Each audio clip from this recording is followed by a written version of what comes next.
Hi to all, welcome to Sunil education point. इस video में हम क्लास 8 का चैप्टर 1 जो हमने लास्ट क्लास में स्टार्ट किया था, natural resources and their use, इस वीडियो में हम उसका पार्ट 2 करेंगे और यहाँ पे हम आज चैप्टर्स को क्या कर देंगे, कंप्लीट कर देंगे। ठीक है, सो लेट्स बिगिन। चैप्टर को हम स्टार्ट करते हैं। ये चैप्टर क्लियर। आज का जो हमारा टॉपिक है, ओके वन मोर थिंग, इसकी पीडीएफ आज जैसे चैप्टर खत्म हो जाएगा, इसकी पीडीएफ आपको टेलीग्राम पे मिल जाएगी।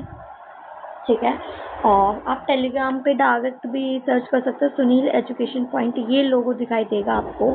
ठीक है, और आप क्लिक करके पीडीएफ डाउनलोड कर सकते हैं। नहीं तो मेरी लास्ट वाली वीडियो में मैंने टेलीग्राम के बारे में लिखा हुआ भी है, आप वहाँ से भी डाउनलोड कर सकते हैं। ठीक है, बायो में भी लिंक है।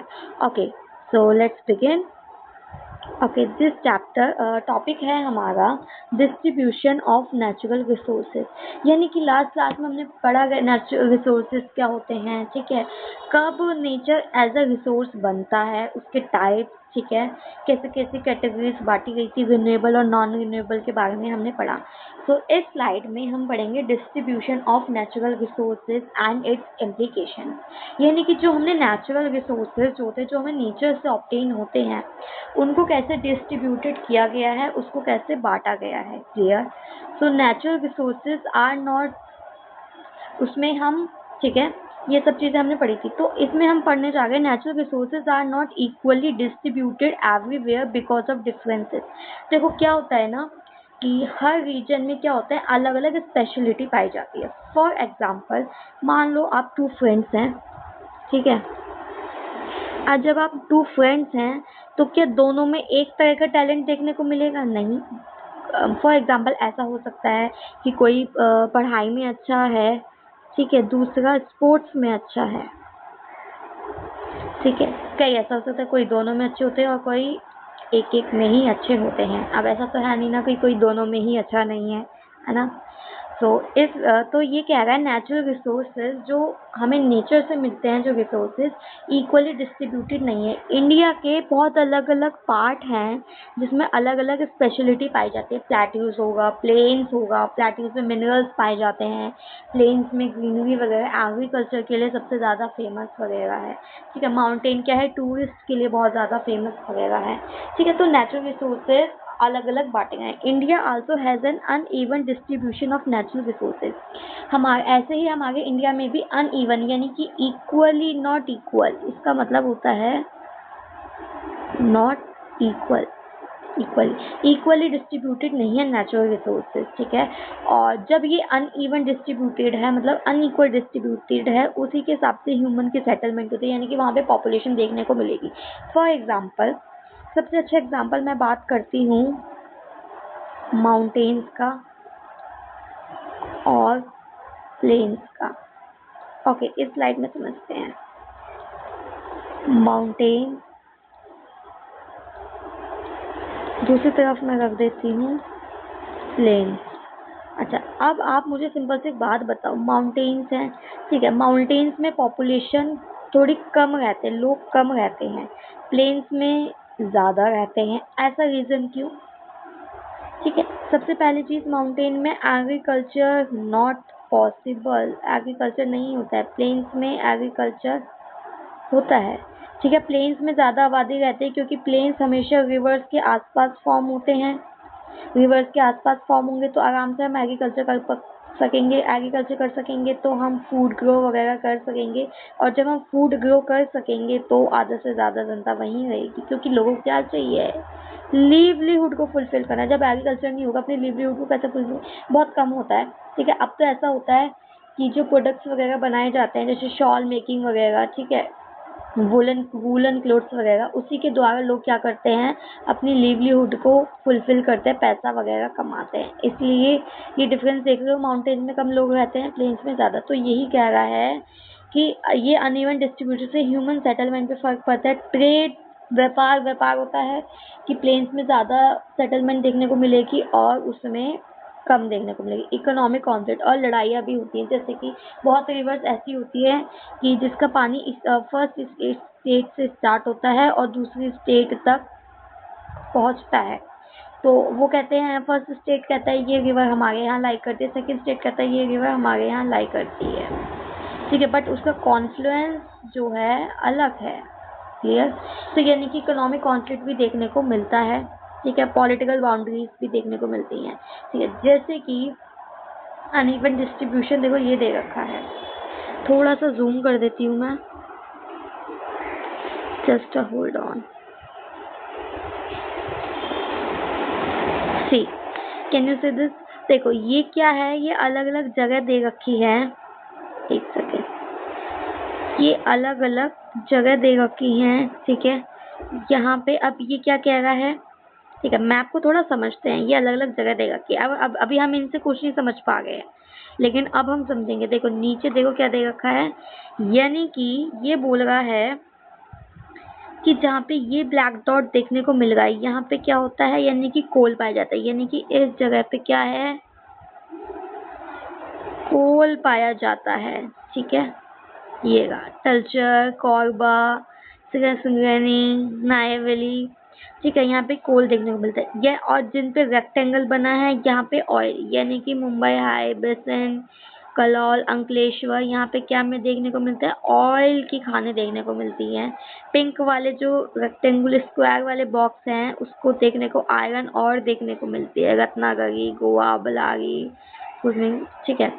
और जो ये है पिरामिड शेप बॉक्साइट, यहाँ पे बॉक्साइट देखने को मिले, तो यानी कि एक पर्टिकुलर कोई जगह नहीं है जहाँ पे सारी चीजें मिल जाएं, यानी कि अलग अलग जगह अलग अलग देखने को एक्टिविटी देखने को मिल गई हैं, यानी कि वो उसकी स्पेशलिटी है, यानी कि अनइवन डिस्ट्रीब्यूशन है किसका, रिसोर्सेज का। कौन से रिसोर्सेज का, नेचुरल रिसोर्स। क्लियर हुई इतनी बात, आगे चले। ओके,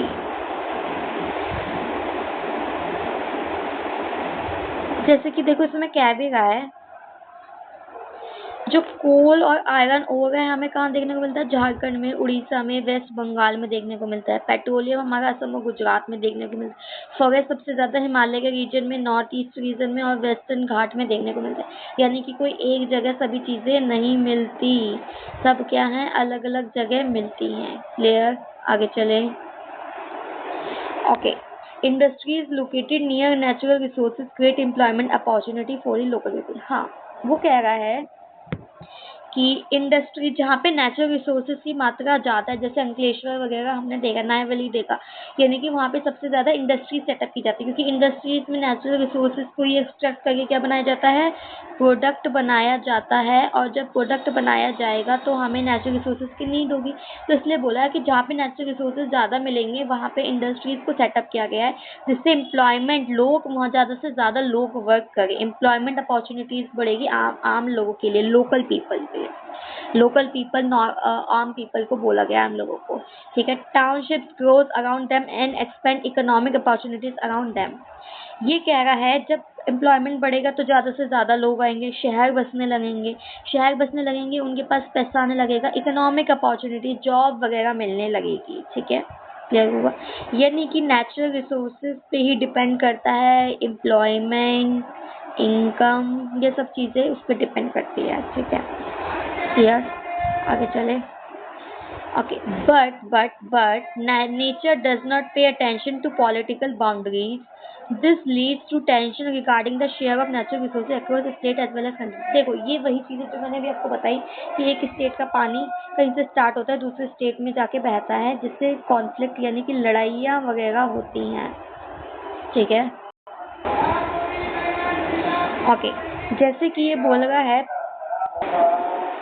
जैसे कि मैंने अभी आपको बताया, ये कह रहा है कि नेचर से पॉलिटिकल बाउंड्रीज भी अफेक्ट होती हैं, ठीक है। For example natural resources share किए जा रहे हैं, कुछ दो स्टेट द्वारा या दो कंट्रीज द्वारा, इससे लड़ाइयाँ होती है, एक कहता है ये मेरा है, दूसरा कहता है ये मेरा है, ठीक है। जैसे कि एग्जाम्पल देखिए, sharing of river Kaveri water, की कावेरी नाम की रिवर है, पता ही आपको, जो कर्नाटका, तमिलनाडु एंड केरल और पुडुचेरी इन राज्य से होकर गुजरती है, बहती है, ठीक है। Leads to peaceful agreement. लेकिन ये इनमें कॉन्फ्लिक्ट होने लगा कि इसका पानी हमारे क्षेत्र में बहेगा और और उसका पानी हमारे क्षेत्र में बहेगा। ठीक है, तो यानी कि स्टेट कॉन्फ्लिक्ट देखने को मिलता है, लड़ाइयाँ देखने को मिलते हैं, लेकिन बाद में एक ये पीसफुल एग्रीमेंट पे पहुंच गए हैं। ठीक है, जिससे पानी को शेयर किया जाता है, पीसफुल एग्रीमेंट पे ये लोग पहुंच गए थे। ठीक है, तो आप देख सकते हो पॉलिटिकल बाउंड्रीज से भी नेचुरल रिसोर्सेज क्या होते हैं, हमारे अफेक्ट होते हैं। क्लियर, आगे चलें।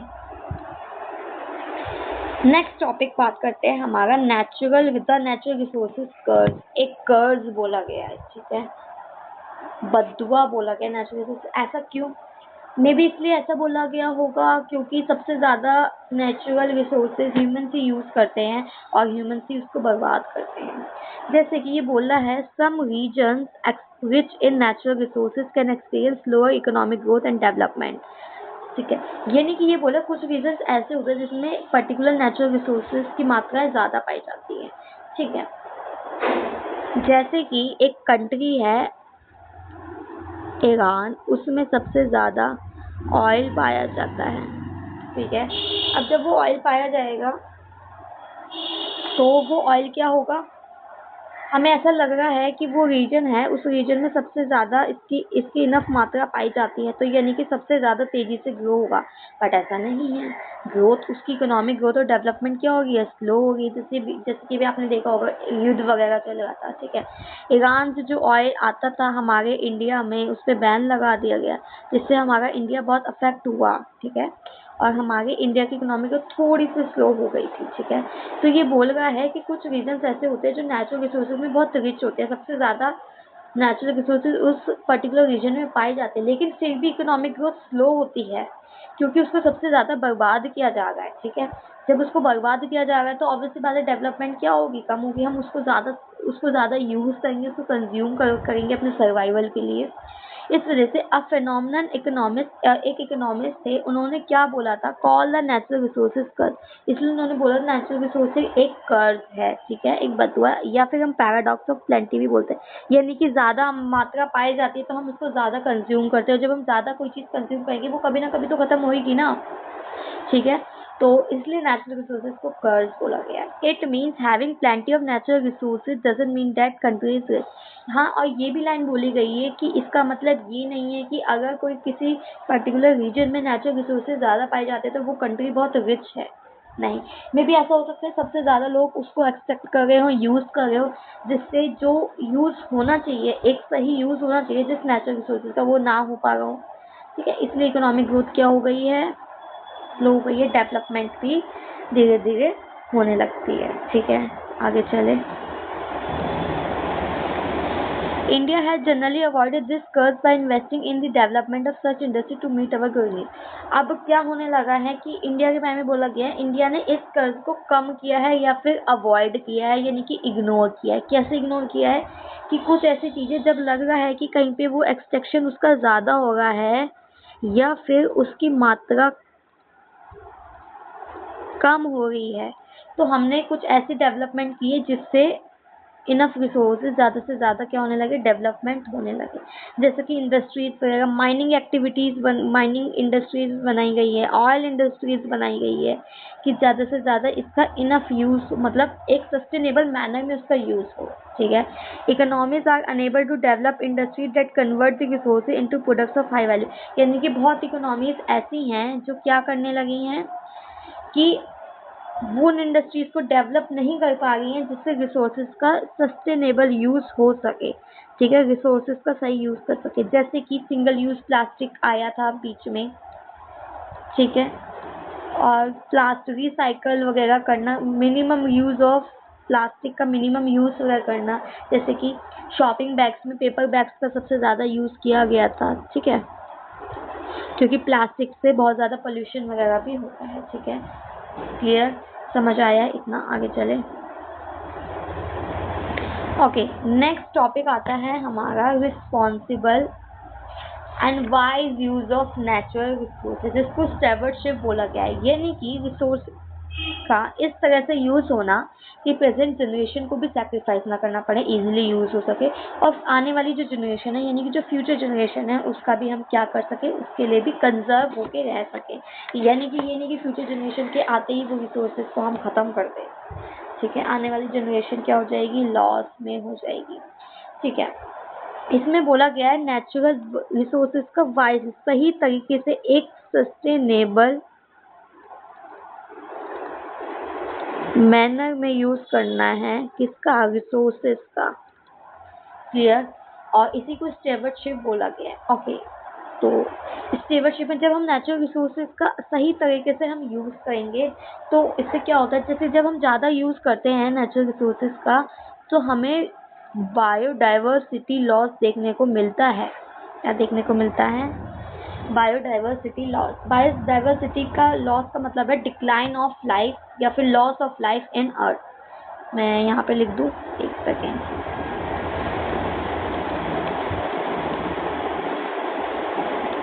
Just hold on.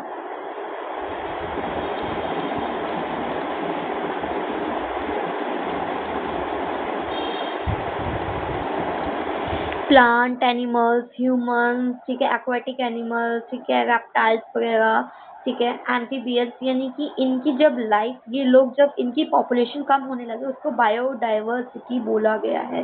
तो जब हम नेचुरल रिसोर्सेज को ज़्यादा यूज़ करेंगे तो बायोडाइवर्सिटी का क्या होने लगा है, लॉस होने लगा है। सबसे ज़्यादा प्लांट और एनिमल्स मरते हैं, ठीक है।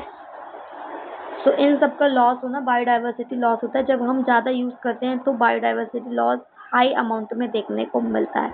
तो हमने इसको प्रोटेक्ट करके रखना है। कैसे करना है ये अब हम आगे देखते हैं, ठीक है। इसमें फर्स्ट पॉइंट टॉपिक है हमारा restoration and regeneration of renewable resources.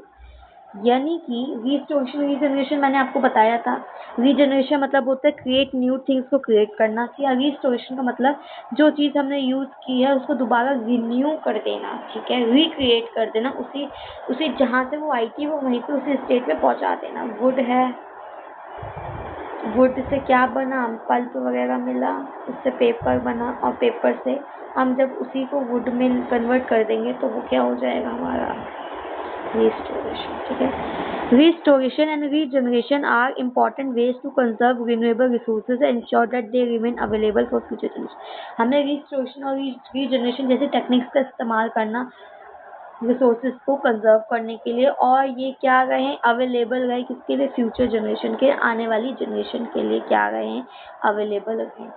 Some kind of practices help maintain the balance of nature, ठीक है। कुछ तरह की प्रैक्टिसेस कर सकते हैं, कुछ ऐसी एक्टिविटीज़ कर सकते हैं जिससे हमारा नेचर बैलेंस रहे और हम रिसोर्सेज का सस्टेनेबली क्या कर सके, यूज़ कर सके। जैसे कि हम सबसे पहली एक्टिविटी हम कर सकते हैं अफॉरेस्टेशन, रिफॉरेस्टेशन। अफॉरेस्टेशन का मतलब होता है प्लांटेशन करना, यानी कि पेड़, ज़्यादा से ज़्यादा पेड़ लगाना। जैसे कि हमें लग रहा है कि अगर प्लांट की पॉपुलेशन कम हो रही है, प्लांट को हानि पहुंचाई जा रही है, एक्सट्रैक्ट किया जा रहा है, ठीक है, काटा जा रहा है, तो हम अफॉरेस्टेशन, ज़्यादा से ज़्यादा प्लांट लगा सके, ठीक है। रिफॉरेस्टेशन करना, या फिर रिफॉरेस्टेशन का मतलब होता है उसी जगह प्लांट लगाना जहाँ से काटे गए हैं। फॉर एग्जाम्पल ये पर्टिकुलर रीजन है, यहाँ से 50 प्लांट काटे गए हैं और हमने इन्हीं जगह पे जहाँ से काटे गए हैं यहाँ पे और प्लांट ग्रो कर दिए उसी की जगह, वो होता है हमारा रिफॉरेस्टेशन। तो अफॉरेस्टेशन और रिफॉरेस्टेशन करना, रेन वाटर हार्वेस्टिंग जैसे एक्टिविटीज़ को करना जिससे वाटर को कंजर्व किया जा सके, या फॉरेस्ट को प्रोटेक्ट करके रखना, या वाइल्ड लाइफ को क्या करके रखना, प्रोटेक्ट करके रखना, ठीक है। समझ आया। तो हम रिस्टोरेशन और रीजनरेशन वाली टेक्निक भी कर सकते हैं। अब इस रिस्टोरेशन और रीजनरेशन वाली टेक्निक में कुछ टर्म है, ठीक है, अभी हम वो पढ़ेंगे, पहले आगे का पढ़ लेते हैं। Extraction rate of ground water is greater than the rate at which the water table is replenish. यानी कि जो सबसे मेजर इम्पॉर्टेंट है वो ये कह रहा है कि ग्राउंड वाटर का सबसे ज़्यादा यूज़ किया जा रहा है, ठीक है।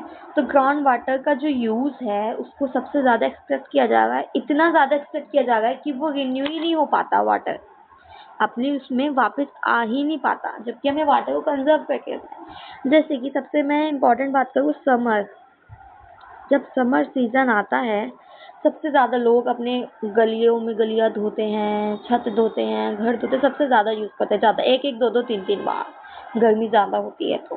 ठीक है, तो इतना ज़्यादा पानी बहाया जाता है जिससे क्या होता है, वाटर और पॉल्यूटेड किया जा रहा है। ठीक है, वाटर को वो बर्बाद किया जा रहा है, वेस्ट किया जा रहा है। ठीक है, और एक दूसरा सबसे इम्पोर्टेंट पॉइंट, जैसे कि आपने देखा होगा बहुत घरों में बोरिंग हो रहा है। ठीक है, बोरिंग किया जा रहा है, यानी कि ग्राउंड वाटर के पानी से कनेक्ट किया जाएगा जो हमारे घरों में पहुंचता है, जो कि अब बहुत ज़्यादा बैन कर दिया है। ठीक है, बहुत कितने लाखों का जुर्माना है और 5 साल की जेल है। ठीक है, तो अब उसको बैन कर दिया गया है, क्योंकि जब हम ये बोरिंग, हर घर में बोरिंग होगा तो इससे क्या होगा, ग्राउंड वाटर को का जो लेवल है वो कम हो जाएगा। तो कह रहे हैं कि इतना तो पानी कंजर्व, इतना तो पानी अपने ओरिजिनल उसमें आता नहीं है। ठीक है, रिप्लेनिश नहीं होता जितना वो उसको एक्सट्रैक्ट कर लिया जाता है। ठीक है, इसके लिए बहुत सारे इनिशिएटिव ग्राउंड वाटर से रिलेटेड गवर्नमेंट ने यूज़ किए, जैसे बोरिंग का मैंने आपको बता दिया है कि उसको क्या किया गया है, बैन कर दिया गया है। ठीक है, दूसरा यूज़ हम कह सकते हैं improper use of chemical fertilizers and pesticides and less to soil degradation. यानी कि क्या होता है, जब हम कोई भी क्रॉप्स वगैरह ग्रो करते हैं तो हम क्या करते हैं, सबसे ज़्यादा केमिकल फर्टिलाइजर्स का यूज़ करते हैं, पेस्टिसाइड्स का यूज़ करते हैं, जो हमारी क्रॉप्स को क्या है, अच्छी हरी भरी ग्रो हो सके। लेकिन हम ये भूल जाते हैं, जब हम यूज़ करते हैं तो उससे सॉइल पे बहुत ज़्यादा फर्क पड़ता है, हमारी सॉइल की क्वालिटी क्या होने लगती है, डिप्लीट होने लगती है, सॉइल इरोजन देखने को मिलता है। ठीक है, तो जिससे सॉइल डिग्रेडेशन होता है, तो हमें ऐसी चीज़ों का यूज़ करना है जिससे हमारी सॉइल पे इफेक्ट ना पड़े, सॉइल की क्वालिटी डिप्लीट ना हो। जैसे कि यूज़ ऑफ काउ डंग का हम यूज़ कर सकते हैं, नेचुरल फर्टिलाइजर्स का यूज़ कर सकते हैं, या फिर जहाँ पे पानी सबसे, जैसे एग्रीकल्चर में पानी सबसे ज़्यादा यूज़ किया जाता है। ठीक है, हम मल्टी क्रॉपिंग कर सकते हैं। मल्टी क्रॉपिंग का मतलब है एक ही फील्ड में डिफरेंट टाइप्स की क्रॉप्स को क्या कर सकते हैं, ग्रो। जब हम डिफरेंट टाइप्स की क्रॉप्स को ग्रो करते हैं,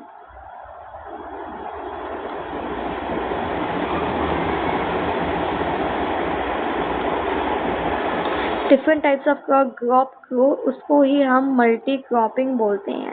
ठीक है, तो पानी को कंजर्व करके रख सकते हैं, पानी इनफ जितना होगा उतना होगा, क्योंकि अगर हम अलग अलग क्रॉप ग्रो करेंगे, इस फील्ड में अलग, इस फील्ड में अलग, इस फील्ड में अलग, तो सबसे ज़्यादा पानी क्या होगा, वेस्ट होगा। इसलिए हम मल्टी क्रॉपिंग को क्या कर सकते हैं, यूज़ कर सकते हैं। ठीक है, जिससे क्या होगा, सॉइल को इजीली मैनेज वगैरह किया जाएगा। क्लियर हुई इतनी बात, आगे चलें।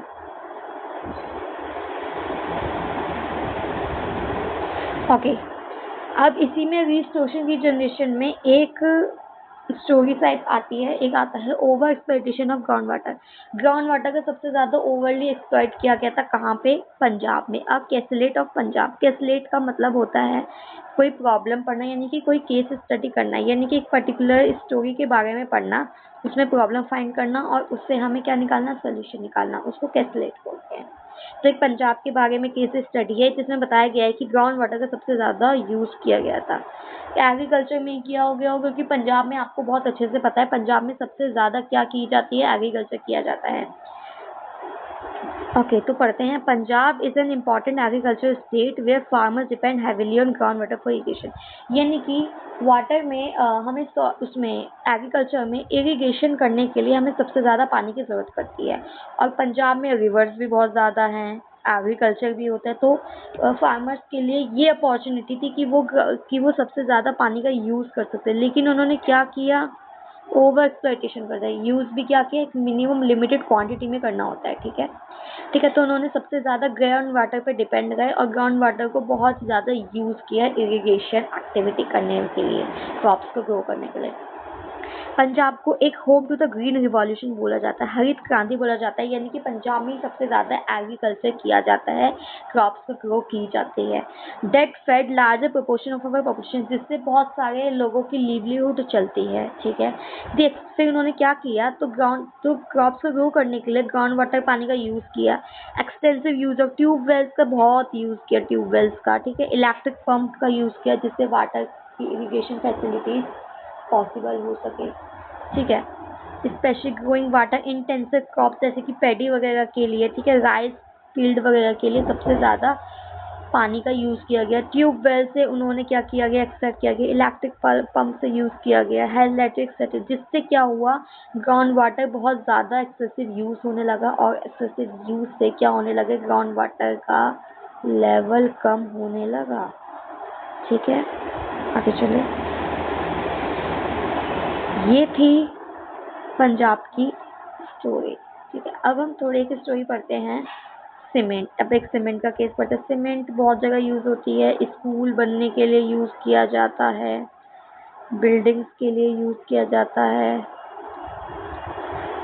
हाउसेस के लिए यूज़ किया जाता है।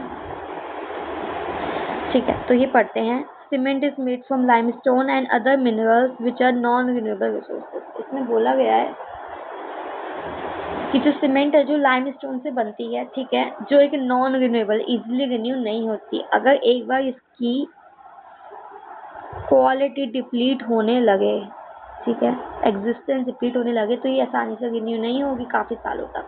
सीमेंट प्रोडक्शन रिक्वायर आज, तो जो सीमेंट से चीज़ें बनती हैं उससे क्या होता है, बहुत सारा रॉ मटेरियल चाहिए होता है, एनर्जी चाहिए होती है, एनर्जी एफिशिएंट रिसोर्सेज की नीड होती है, मशीन्स वगैरह की। ठीक है, तो जब ये चीज़ें, इन सब चीज़ों की ज़रूरत पड़ेगी, तो जब ये सीमेंट का प्रोडक्शन वगैरह होता है तो उसमें क्या होता है, जब ये प्रोसेस हो रहा होता है तो इसमें बहुत सारी, आपने देखा होगा, फाइन डस्ट, यानी कि बहुत सारी डस्ट, धूल मिट्टी वगैरह यूज़ होती है। आपने देखा होगा, अगर आपके आसपास घर वगैरह बनने लगे हैं, चाहे गली के किसी भी कोने पे घर बने, तो आप धूल आपके घर में आनी ही आनी है।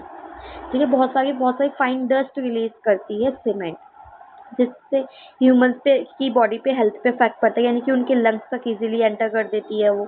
ठीक है, एनिमल्स को डैमेज करती है, लीव्स यानी प्लांट की लीव्स पे सेटल हो जाती है तो उसको भी डिप्लीट करती है, जिससे क्या होता है, सॉइल में प्रॉब्लम होती है। ठीक है, सॉइल डिग्रेडेशन होता है और वाटर पॉल्यूशन देखने को मिलता है इसकी वजह से। ठीक है, जिसके लिए क्या किया गवर्नमेंट ने, ठीक है, एक इसका नाम है, गवर्नमेंट ने क्या किया, इसको रिड्यूस करने के लिए कुछ फॉलोइंग स्टेप्स वगैरह लिए। ठीक है, और जो ये फॉलोइंग स्टेप्स वगैरह लिए, किसके द्वारा लिए गए, ये लिख लेना। जैसे आगे दे रखा है कि हम इसको कैसे रिड्यूस कर सकते हैं। ठीक है, ये किसके द्वारा लिखा गया था, बताया गया था कि सेंट्रल पॉल्यूशन कंट्रोल बोर्ड। ठीक है, जो पॉल्यूशन को कंट्रोल करता है उसके नाम से एक बोर्ड बनाया गया है, सेंट्रल पॉल्यूशन कंट्रोल बोर्ड, जिसमें ये बोला गया कि सीमेंट का रिडक्शन हमें एक लिमिटेड करना चाहिए, कम यूज़ करना चाहिए। ठीक है, जैसे कि इसमें बोला गया है कि हम यूज़ ऑफ ट्रेडिशनल मेथड का यूज़ करें, जैसे स्टोन का यूज़ करें, हम मड का यूज़ करें, सीमेंट को अवॉइड करें। न्यू प्लांट बेस्ड मटेरियल का हम यूज़ कर सकते हैं, या फिर हम ऐसे मटेरियल को रिसाइकल कर सकते हैं, वेस्ट प्लास्टिक से, एक ही मटेरियल से हम बार बार यूज़ ना करके वेस्ट प्लास्टिक को रिसाइकल कर सकते हैं, या फिर हम मॉडर्न टेक्नोलॉजी को यूज़ कर सकते हैं जो न्यू मटेरियल क्रिएट करेगी, जिससे हमारी क्या होने लगी, इफिशिएंसी क्या होने लगेगी उसकी, सीमेंट का कम से कम यूज़ होने लगेगा। ठीक है, समझ आया। एक चीज़ है, एक इंस्टीट्यूट का नाम है ऑरविले अर्थ इंस्टीट्यूट। ठीक है, ये एक इंस्टीट्यूट है जो क्या करता है, सीमेंट का सही यूज़ करता है, सस्टेनेबल यूज़ करता है। ठीक है, टेक्नोलॉजी का एडवांस यूज़ किया गया है। ठीक है, सही टेक्नोलॉजी के यूज़ की तरह सीमेंट का एफिशिएंटली क्या किया गया है, यूज़ किया गया है। क्लियर हुआ? ओके, फिर हम एक केस स्टडी के बारे में पढ़ते हैं, सिक्किम। सिक्किम से क्या केस स्टडी, क्या केस लेट है वो देखते हैं। ओके, पेमा फैमिली है। ठीक है, पेमा किसी पर्टिकुलर पर्सन का नाम है। पेमा की फैमिली है, वो क्या करती है, क्रॉप्स को ग्रो वगैरह करती है। ठीक है, ऐसे क्रॉप्स को ग्रो करती है जिसमें सबसे ज़्यादा केमिकल फर्टिलाइजर्स का, केमिकल इनपुट्स का, पेस्टिसाइड का सबसे ज़्यादा यूज़ होने लगा है। और अभी मैंने बताया जब ऐसी चीज़ों का यूज़ होगा, केमिकल प्रोडक्ट्स का, तो सबसे ज़्यादा क्या देखने को मिलेगा, अभी बताया, सॉइल डिग्रेडेशन देखने को मिलेगा। तो उन्होंने क्या डिसाइड किया, गवर्नमेंट ने बोला कि हम ऑर्गेनिक फार्मिंग को प्रमोट करना है थ्रू आउट द लाइफ, ठीक है। इस पर्टिकुलर रीजन में हमें क्या करना है, ऑर्गेनिक फार्मिंग को प्रमोट करना है, ठीक है। तो इस फैमिली ने क्या किया, ऑर्गेनिक फार्मिंग करना स्टार्ट कर दिया, ठीक है। जैसे कि इन्होंने क्या किया, compost was use instead of chemical fertilizer. Chemical fertilizer से कंपोस्ट वगैरह का क्या होने लगा, यूज होने लगा। वो एक नेचुरल पेस्ट बनाने लगे नीम और गार्लिक से, नेचुरल पेस्ट बनाने लगे नीम गार्लिक से, और वो क्या किया उन्होंने प्लांट में यूज किया गया, ठीक है। और साल में वो मल्टीपल क्रॉप से ग्रो कर देते, ये नहीं कि अलग अलग क्रॉप अलग अलग फील्ड में। मैंने अभी बताया वाटर को क्या करके रखना है, स्टोर करके लिखना है। तो मल्टी क्रॉपिंग का इन्होंने क्या किया गया, यूज किया। और जब मल्टी क्रॉपिंग का यूज किया गया तो वाटर की कम यूज हुआ, वाटर को कंजर्व करके रखा गया, जिससे क्या किया गया, हम इफिशिएंटली यूज कर सके। जैसे सस्टेनेबल एग्रीकल्चर प्रैक्टिसेस को क्या करने लगे, प्रमोट करने लगे, अडॉप्ट करने लगे, ठीक है। क्योंकि हम ऑर्गेनिक फार्मिंग करते हैं, जब हम ऑर्गेनिक फार्मिंग करते हैं तो हम नेचुरल चीज़ों का यूज़ करते हैं, ना कि हम केमिकल चीज़ों का।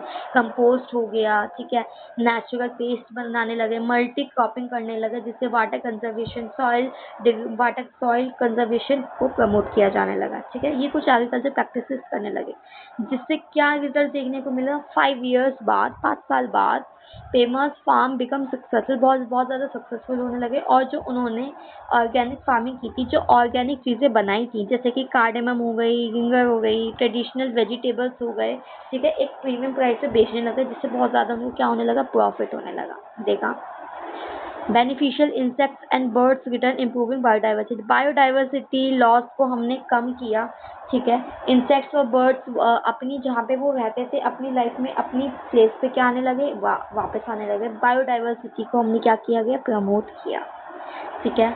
ऐसे इसीलिए 2016 में बोला गया सिक्किम 100% ऑर्गेनिक स्टेट, यानी कि वहाँ पे ऑर्गेनिक फार्मिंग की जाती है, इसलिए सिक्किम 100% ऑर्गेनिक स्टेट बन गया। ओके, फार्म लैंड व सर्टिफाइड, ये जो फार्म लैंड है ये पर्टिकुलर लैंड क्या हो गई, सर्टिफाइड ऑर्गेनिक, की ऑर्गेनिक फार्मिंग ही होती है, ठीक है। लोकल बायोडाइवर्सिटी पे अफेक्ट हुआ, मैंने अभी आपको बताया। डिफरेंट टाइप्स ऑफ स्पीसीज आने लगे, अपने घर अपने प्लेसेस लौट कर आने लगी। फार्मर्स की इनकम, सबसे बड़ी बात है फार्मर्स की इनकम बढ़ने लगी, ठीक है। 20% ऑफ एवरेज धीरे धीरे ग्रो होने लगी फार्मर्स की इनकम, और वो लेस डिपेंडेंट होने लगे किससे, केमिकल फर्टिलाइजर्स पे, ठीक है, समझ आया। और इसका फिर हम लास्ट टॉपिक पढ़ते हैं, किसका लास्ट टॉपिक, ये फर्स्ट टॉपिक था रिस्टोरेशन रीजनरेशन, उसी की स्टोरीज हमने ये पढ़ी हैं। नेक्स्ट टॉपिक आता है हमारा responsible and judicious use of resources, ये हमारा लास्ट टॉपिक है। यानी कि एक हमने रिसोर्सेज का इस तरह से यूज करना है कि फ्यूचर जनरेशन प्रेजेंट जनरेशन दोनों के लिए इफिशिएंटली क्या होने लगे, यूज होने लगे, ठीक है। जैसे कि distribution of such resources are often aware, ऐसा डाटा सामने आया है कि जब हमने पढ़ा था रिसोर्सेज का डिस्ट्रीब्यूशन क्या है, अलग अलग प्लेसेस पे, mining activities, oil, cement industry, इन सब का क्या है, अलग अलग जगह क्या है, कोल वगैरह पाया जाता है, ठीक है। लेकिन कुछ रिसोर्सेज ऐसे हैं कि कुछ डिस्ट्रीब्यूशन कहीं कहीं इसका अनइवन है, यानी कि सही नहीं है, यानी कि अनइक्वल है। कुछ एरियाज ऐसे हैं जहाँ पे ड्रिंकिंग वाटर फैसिलिटीज है ही नहीं, जैसे कि राजस्थान ऐसा स्टेट है, शॉर्टेज ऑफ वाटर देखने को मिलती है। हमें ऐसा लगता है आज के टाइम में कि ऐसा कौन सा स्टेट ही होगा जहाँ पे कुएं वगैरह, मतलब कुएं क्यों ही होंगे, ऐसा ऐसा बोला जाता है। लेकिन बहुत जगह ऐसी हैं जहाँ पे देखने को मिलता है, जैसे कि पहले धोलावीरा एक जगह थी जहाँ पे वेल की स्टार्ट हुई थी, ठीक है। लेकिन राजस्थान में आज भी कुएं देखने को मिलते हैं। औरतें 3-3, 4-4 बजे सुबह उठकर ड्रिंकिंग वाटर भरने जाते कितने किलोमीटर दूर वेल से। तो यानी कि कुछ एरियाज ऐसे हैं जो आज भी पानी की मात्रा देखने को नहीं मिलती, और नहीं तो देखो कुछ स्टेट ऐसे हैं जहाँ पे इतना पानी ज़्यादा देखने को मिलता है कि लोग उसको वेस्टेज करते हैं। इसलिए बोला जाता है इफिशिएंटली यूज़ करना है हमें पानी का, ठीक है। तो अब आप खुद देखो कि कुछ स्टेट ऐसे हैं जहाँ पे पानी की बूंद के लिए लोग तरस रहे हैं, और आप लोग इतनी आसानी से वेस्ट कर रहे हो। तो हमें इफिशिएंटली यूज़ करना है वाटर का, ठीक है। इसमें बोला गया है responsible and judicious use of resources mean using natural resources carefully. एक सेकेंड, ये डबल आ गया है, सो सॉरी। ओके, ठीक है। तो हमें लिमिटेड यूज वगैरह करना है, जैसे कि हमारी जो भगवत गीता है उसमें एक लोक्षण ग्रह है, मतलब एक क्या है, एक सेकेंड यहाँ पे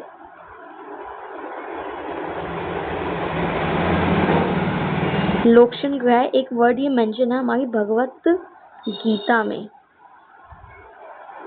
जिसका मतलब होता है एक आइडिया, मतलब हमें अपनी पर्सनल डिजायर्स पर कंट्रोल करके लोगों की वेलबींग के लिए क्या करना है, यूज करना है, लोगों की वेलबींग के लिए फोकस करना है, इसलिए हमें एफिशिएंटली यूज करना पड़ेगा हर चीज का।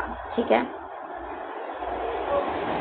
जैसे कि अब हम कैसे कंजर्व कर सकते हैं इन सब चीजों को, जैसे कि हम वेस्टेज को अवॉइड कर सकते हैं, वेस्ट कम करना है, कंजर्व करके रखना है, रिन्यूएबल रिसोर्सेज का यूज कर सकते हैं। यूज 3 R's, यूज 3 R का मतलब है first is reduce, second is reuse, third is recycle. यानी कि चीज़ों का यूज़ हमें रिड्यूस करना है, या फिर अगर हम रिड्यूस मतलब यूज़ कर भी रहे हैं तो हमें उसी को रीयूज़ करना है। प्लास्टिक को, जैसे कि जो चीज़ रिसाइकल कर सकते हैं हम उसको हम रीयूज़ करना है, इस्तेमाल दोबारा करना है, यानी कि 3 R's पे फोकस करना है, रिड्यूस, रीयूज़ और रिसाइकल। रिन्यूएबल रिसोर्सेज का यूज़ करना जो इजीली रिन्यू हो सके, पॉल्यूशन को प्रिवेंट करके रखना है, फॉरेस्ट को प्रोटेक्ट करके रखना है, रेन वाटर हार्वेस्टिंग का यूज़ करना है, वाटर इजीली कंजर्व हो जाएगा, सॉइल को मैनेज वगैरह करना है, यानी कि ऑर्गेनिक फार्मिंग पे फोकस करना है, फॉरेस्ट को कंजर्व करके रखना है, जिससे बायोडाइवर्सिटी भी क्या हो जाएगी, ग्रो होगी। ठीक है, ऐसे हम क्या कर सकते हैं, कंजर्व करके रख सकते हैं। समझ आया? क्लियर? ओके, यहाँ पे हमारा चैप्टर फिनिश होता है और नेक्स्ट क्लास में हम इसके क्वेश्चन आंसर्स करेंगे। ठीक है, एनसीईआरटी क्वेश्चन करेंगे और कुछ हम एक्स्ट्रा क्वेश्चंस करेंगे और कुछ वर्कशीट वगैरह भी देखेंगे। Okay, clear? Thank you class.